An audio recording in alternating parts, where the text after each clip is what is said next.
അവിടുന്ന് രണ്ടു കൈകളും ഇങ്ങനെ ഉയർത്തിയിട്ട് പറഞ്ഞു, അല്ലാഹുവേ, നിന്റെ കരാർ ഇപ്പൊ ചോദിക്കുകയാണ്. ഈ സമയം ഈ ചെറുസംഘം, ഈ കൊച്ചു സംഘം, കേവലം 313ഓളം വരുന്ന ഈ സംഘം, കയ്യിലാകപ്പാടെ 1-2 വാളുകൾ മാത്രം കയ്യിൽ പിടിച്ചു വന്നിട്ടുള്ള സംഘം, 70 ഒട്ടകങ്ങളും 2 കുതിരകളും മാത്രമായി വന്ന സംഘം, ഈ പരിമിതമായ സൗകര്യങ്ങളോടുകൂടെ വന്ന് ദാഹിച്ചു വലഞ്ഞു നിൽക്കുന്ന നോമ്പുകാരായിട്ടുള്ള ഈ ചെറു സംഘം, ഈ സംഘത്തെ മുഴുക്കെ നശിപ്പിക്കപ്പെട്ടാൽ പിന്നെ ഈ ഭൂമിയിൽ നിന്നെ ആരാധിക്കാൻ ഒരൊറ്റ കുഞ്ഞുമില്ലാത്ത വിധം നശിപ്പിക്കപ്പെടുക തന്നെ ചെയ്യും എന്ന് പുണ്യനബി സ്വല്ലല്ലാഹു അലൈഹി വസല്ലം.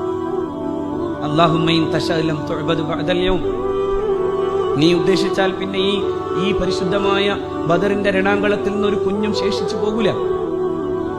ഞങ്ങൾ ഇവിടെ തന്നെ തീയും. ഞങ്ങൾ മുന്നോട്ട് പോകാൻ തീരുമാനിച്ചു. ഞങ്ങൾ പോരാട്ടത്തിന്റെ ഈ പോർഭൂമിയിൽ നിന്ന് പിന്നോട്ട് കാലുവെക്കാനല്ല, മുന്നോട്ട് പോകാൻ തീരുമാനിച്ചു. വല്ലാത്ത അത്ഭുതം അവിടെ കണ്ടത്, മുഴുവൻ അത്ഭുതമാണ്. വല്ലാത്ത അത്ഭുതമാണ് അവിടെ കണ്ടത്.